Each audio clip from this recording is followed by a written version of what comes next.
My brother demanded I fund his wedding with my inheritance. So I gave him a gift, the family secret that ruined everything. So here's the thing. My brother Noah can do no wrong in my parents' eyes. He could literally run over a puppy and they'd be like, but the puppy shouldn't have been in the way. Me? I'm the quiet one, the moody one, the one they forget to include in group texts. Noah's getting married to Lindsay, who, by the way, is the kind of girl who pretends she's chill but will lose her mind if her bridal shower photos don't match her Pinterest aesthetic. I don't hate her. I just don't trust her. She's got this fake nice energy, the kind that says sweetheart through gritted teeth and always brings up how she just connects better with guys than girls. Huge red flag, right? Anyway, our grandma passed away last year. She was my person, the one who actually saw me in this family full of spotlight hogs and professional pretenders. When she died, she left me $50,000. Specifically me. Not my brother. Not both of us. Me. Her note literally said, for your future. For your freedom. Because I know no one else is looking out for you. I kept it folded in my journal, like armor. I wasn't even thinking about spending it yet.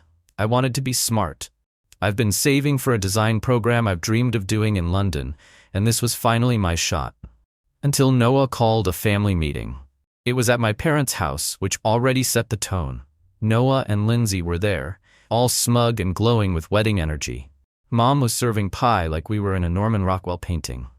Then Noah said, "So, we're hoping the family can come together for the wedding budget, and since Grandma left you some money, and you're not using it yet?" I just stared. I actually thought he was joking. Like, haha, good one. But no, dead serious. Lindsay even chimed in with, "It's just sitting there, right? And weddings are a big deal. We'd make it beautiful, for all of us." Like it was some fucking community investment. My mom nodded. My dad stayed quiet, which means agreement in our house. Then Lindsay looks at me and goes, "And you're not even in a relationship, so like, it's not like you need it right now. You ever been so angry you feel your fingers go cold?" That was me. I didn't yell, I didn't cry. I just said, "Wow, you all really think I'm that disposable, huh?" And left. No one followed me. I didn't cry in the car. I didn't scream or punch the steering wheel or call my best friend to vent. I just sat there, hands on the wheel, headlights cutting into the dark, and thought, they really would have let him take it. $50,000. From my dead grandmother. Meant for my life. And they treated it like it was a bonus gift card I didn't know what to do with. And the way they said it too. Like it was logical. Like it was fair. Like love should be transactional if it's going to look good in wedding photos. I went home. Made tea I didn't drink. Stared at my bookshelf until my eyes landed on the journal. The one I used to keep under my bed before Grandma got sick. The one she gave me. Inside it, tucked between 2 pages filled with old doodles and scraps of poetry I'm embarrassed to reread, was her letter. The one she wrote just for me. Her handwriting was shaky in places, but still so her. Slanted, sharp. I read it again, not just the part about the money, but the last paragraph. The part I never told anyone. "I know there are things in this family you were never meant to carry. Secrets no one should have dropped in your lap. I'm sorry I never said more. But if the day ever comes that they try to silence you or shrink you down, remember what I told you about that night." That night. God, I hadn't thought about it in a while. I tried not to. I was 14. My parents thought I was asleep upstairs. Noah had just gotten his driver's license.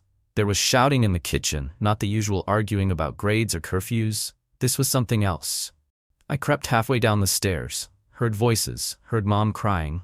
If anyone finds out, it could ruin everything, his scholarships, his future. "We'll never speak of this again. It never happened. You understand me?" Noah. And my dad. Both of them acting like whatever it was didn't matter if it meant protecting the golden boy. I don't know the exact details, but I do know this. Something went down. Something big. And Grandma knew. She never told me everything, but she gave me pieces. Hints. Enough to connect dots if I wanted to. But I never used it. Never needed to. Until now. They came for what was mine. So now, they can choke on the truth they tried to bury. I texted the family group chat. "I've thought about the wedding money. Let's talk. Tomorrow night, 7 p.m. I'll bring dessert." I knew they'd show. If there's one thing my parents can't resist, it's the illusion that they're still the perfect family.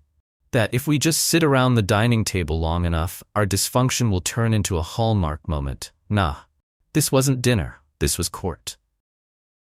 I got there a few minutes early, set down a store-bought pie I had zero plans to eat, and kept my bag close. My hands were actually shaking, not from fear, but from the weight of it all. I wasn't here to beg, I was here to bury the fantasy. Noah and Lindsay showed up dressed like they were going to brunch with Meghan Markle. All smiles, fake hugs, Lindsay clutching a Pinterest board on her iPad like a Bible. Mom kissed my cheek like she hadn't just tried to emotionally rob me 48 hours earlier. Dad grunted his approval and poured himself wine, and I just sat there, waiting. "So, honey," Mom said after some fake small talk, "have you thought more about helping out with the wedding?" I smiled, slowly, like a fuse being lit. "I have, and I think it's wild that you all feel entitled to money that wasn't left to any of you." "That's not fair," Noah cut in. "It's not like you're doing anything with it right now." I held up a hand. "Nah, let me finish, because if we're gonna be real, let's be real." Lindsay blinked. The iPad lowered slightly. "What are you talking about?" Dad asked, frowning. I pulled out my journal, the one with Grandma's letter, set it on the table. Then quietly, "Do you remember what happened when Noah was 17? Everyone froze. Even Lindsay, who had that smug highlighter contoured look wiped clean off her face. "What are you talking about?" Noah said, voice tight. "The night I wasn't supposed to hear. The one where Mom was crying and Dad said, if anyone finds out, it could ruin everything." "Ring a bell?" Mom went pale, like bone white. Dad gripped his glass like it was the only thing keeping him tethered to the planet. "That was years ago," he started. "Yeah," I said, "and I kept that secret. For years. I didn't ask for the truth. But Grandma? She gave me pieces, said I'd know when I needed them. Guess what? Now I do." I looked them all in the eye. "You don't get to blackmail me with guilt and expect silence in return. You want my money, you better be ready for what I'll say when people ask why I didn't keep it." Dead silence. Even the clock on the wall had the decency to stop ticking. The silence in that dining room was thick. Like you could slice it with the same knife Mom uses to cut her perfect Sunday roast. I didn't flinch, didn't look away. I just let the weight of what I'd said hang in the air like smoke no one wanted to breathe in. Dad was the first to speak. "You misunderstood what you heard." Classic, the "you were just a kid" defense. But I wasn't buying it. I remember it clear as day. You were yelling, Mom was crying, and you kept saying, "We can't let this come out." I turned to Noah. "You want to talk about fairness? Try growing up knowing your big brother did something bad enough to make Mom collapse in the kitchen and being told to pretend like nothing happened." His jaw clenched. He didn't deny it. That's what got me. He didn't deny it. Lindsay looked at Noah like she was trying to do the math. "What is she talking about?" Noah didn't answer. So I answered for him. "How about we ask him what really happened with Mr. Dunn's daughter that summer?" Boom. Mom gasped. Dad slammed his hand on the table. "That's enough." "Is it?" I shot back. "Because I've kept this secret for years. Even Grandma knew. That's why she left the money to me. Not because she loved me more, but because she trusted me more." I looked at Lindsay again. "Your golden boy fiancé? He almost got expelled. The only reason it didn't go on his record is because Dad made a deal, paid off the school, and Mom begged the girl's parents not to press charges." She looked like someone had sucker punched her. The iPad in her lap slid to the floor. "Noah, is that true?" His voice was barely a whisper. "It was complicated. I was a kid." "You assaulted someone," I shouted. And just like that, Mom snapped. "He was young. He made a mistake. He didn't deserve to have his whole life ruined over one." "One what?" I said. "One girl? One lie? One cover-up?" Noah stood up fast, knocking over his chair. "You always hated me. You've been waiting for a moment like this your whole life." "No," I said. "I've been waiting for a moment where I wasn't expected to stay silent while you got everything handed to you, even your forgiveness." He stormed out. Lindsay didn't follow. She just sat there, arms crossed, lips pressed together like she was trying not to vomit. Mom was crying. Dad was silent, and I felt light, like I'd just dropped a weight I didn't even realize I'd been carrying. The door slammed behind Noah so hard that a picture frame rattled off the wall. It was a photo from his graduation. Of course. Perfect cap, perfect smile. My parents beaming like he just cured cancer. I didn't move to pick it up. Mom sat at the head of the table, hands in her lap, shaking. For a minute, no one said anything. Dad just stared at the now empty wine glass in front of him like it might fill itself. Then Mom whispered, "You didn't have to do that." I raised an eyebrow. "Didn't I? You were ready to throw away everything Grandma left me so your son could have monogrammed napkins and a fucking harpist at his wedding." "He's your brother," she said, her voice cracking. "Family doesn't do that to each other." I laughed. I actually laughed. Family doesn't blackmail each other either. But here we are. She flinched, like I slapped her, and I know I should have felt bad, but I didn't, because for once, I wasn't the one being made to feel small. Later that night, I was back in my apartment, curled up in a hoodie that still smelled like Grandma's old lavender detergent. Yeah, I kept one, when my phone buzzed. "Lindsay." I stared at it for a second, then picked up. "Hey." She was quiet for a beat, then said, "I left him. Not we're figuring it out. Not we're taking space." She left him. Just like that. "You were right. I didn't know. I think I didn't want to know, but I'm not marrying someone whose parents paid to keep their past hidden like a dirty secret. Especially not from me." I didn't say anything. I just let her talk. "I'm sorry they came for your money. That wasn't fair. I knew it wasn't fair, but I wanted the wedding. I didn't even care how it was paid for." She sniffled. "I guess we all wanted something." She hung up soon after. I sat in the quiet, staring out the window. The streetlight flickered. The wind moved through the trees. And for the first time in years, my silence didn't feel like a cage. It felt like choice. Mom texted the next morning, said she wanted to talk, said she didn't mean for things to go this far. I didn't respond. She tried again and again. Ben sent a voice note I didn't open. Dad never reached out, not once. And honestly, that was fine, because the truth was out now. They had to live in it. And me? I had money in the bank, a packed bag, and a flight to London bookmarked on my laptop. Grandma gave me a gift. They tried to take it. Instead, I used it to finally give myself something better. A way out. I didn't sleep much that week. Not because I was anxious, honestly, I felt calmer than I had in months, but because my brain finally had room to breathe. To imagine. To plan. I started researching the design program in London, made a spreadsheet, started the visa application. I even ordered a freaking outlet converter like it was a badge of honor. I wasn't running away anymore, I was choosing something better. Mom kept texting. A weird mix of guilt and gaslighting. I don't know where we went wrong. "You shouldn't have said those things in front of Lindsay. It's not too late to fix this. You know Noah still loves you, right?"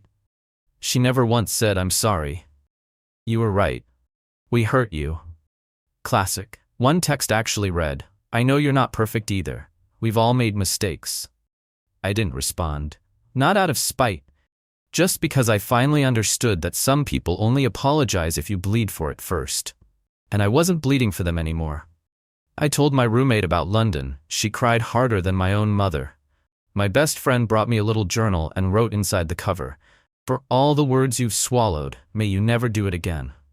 That one broke me, but in a good way. The day of my flight, I didn't tell anyone except my roommate. Not my mom. Not Noah. Not Dad, who'd gone radio silent like I was some embarrassing problem he could just ignore out of existence. But I left a letter at their front door. Folded, neat, taped to the box of all the photos I didn't want anymore. Inside I wrote, "I'm not angry anymore. I'm just done pretending. You asked me to give up something that wasn't yours, and when I refused, you treated me like a stranger. So that's what I'll be. A stranger who finally chose herself." At the airport, waiting at my gate, I saw a text pop up on my screen. "Noah. London? Seriously? After everything? You're just leaving?" I stared at it, then typed, "Yes, because I can." He replied, "Hope it's worth it." And I smiled as I powered my phone down. It already is. I'd been in London for just under 4 months. I had a tiny flat with leaky radiators and paper-thin walls, but I didn't care. It was mine. The air smelled like damp books and street food, and I walked everywhere, even in the rain. Especially in the rain. It felt like rinsing the past off my skin, one downpour at a time. I was happy, not always but mostly. and for me, mostly was a miracle. Then, it came. A cream-colored envelope with my name written in my mother's handwriting, forwarded by my old roommate. No return address, no emojis, just my name. I held it for hours before opening it, because the thing is, once you open something, you can't unknow it. And I was scared. Not of her words, of what they might pull back up. Inside, 3 pages, written in blue ink, no salutation, no dear, just her voice on paper. The first half, the usual. I never meant to hurt you. You misunderstood our intentions. We were trying to protect the family. Same tired script. But somewhere on the second page it shifted. I was scared. Scared that if we didn't keep the family looking perfect, people would finally see how broken we are. How broken I am. She wrote about feeling like she was always playing catch-up. That she married a man who made her feel small, unless she smiled a certain way. That when Noah messed up, she thought she was watching her entire life collapse. So I chose to hide it. And I let you carry that weight because I couldn't bear to let it crush him. Then, this line. I will never forget it. You're the only one in this family who tells the truth. And it made me resent you. Not hate. Not despise. Resent. Because I had the audacity to be real when everyone else was in costume. She ended it like this. If you don't want to speak to me again, I'll understand. But I want you to know I see it now, and I'm sorry. I am so sorry. She signed it, Mom. Not love Mom. Not with all my heart. Just, Mom. And weirdly, it felt more honest than anything else she'd ever written. I didn't cry. I folded it neatly, put it back in the envelope, tucked it into my nightstand, not to forget it, but to remind myself. She can change. Maybe. Someday. But I didn't write her back. Not yet. Because healing doesn't always look like forgiveness. Sometimes it looks like space. Comment below. Would you have kept the secret or dropped the truth like a bomb? Like, subscribe, and hit the bell for more real-life stories of family betrayal, savage comebacks, and jaw-dropping moments you won't forget. Take care of yourself, and we'll see you in the next video.